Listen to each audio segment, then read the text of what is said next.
I'm Chris Trott, Trottiegolf. This full swing kit gives you 16 data points.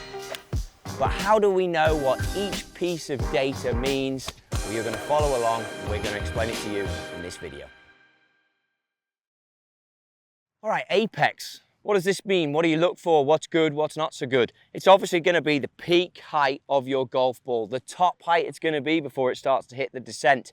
Generally, from a club fitting point of view, your apex, if you're swinging that 7-iron at 90 mile an hour, you want to look for 90 feet. But just to give you an understanding, on the tour, when we move around the world, this number would be something we would look at a lot, especially when we went to Mexico City for those World Golf Championship events, or you're in South Africa in Johannesburg that's at altitude, or you get into the desert. That apex number, when you're figuring out where am I hitting it, how high am I hitting it, obviously the higher you go, the thinner the air. So if you're hitting your wedges really high and you're at somewhere that's at altitude, then you're going to gain more of an incremental gain on the distance, on the total, than you are versus a player that hits it lower. So like I mentioned, it's going to be looking at the peak height, and a good player to call out here. I'll try and do my best and just hit a decent drive down here and then give you some tour numbers of guys that I see.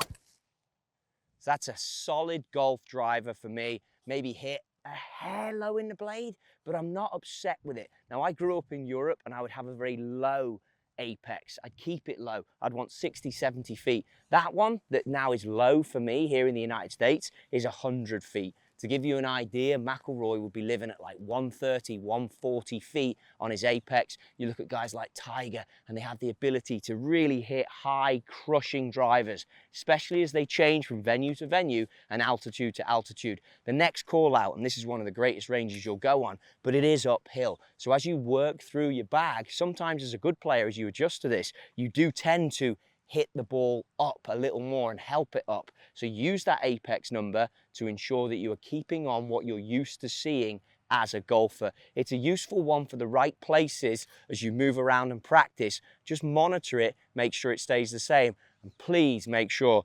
you're not losing power by hitting it too high, or you're not someone who traps it and lives on those European low flighted golf courses, because when you travel and play in other places, you want to have the right apex window for your game.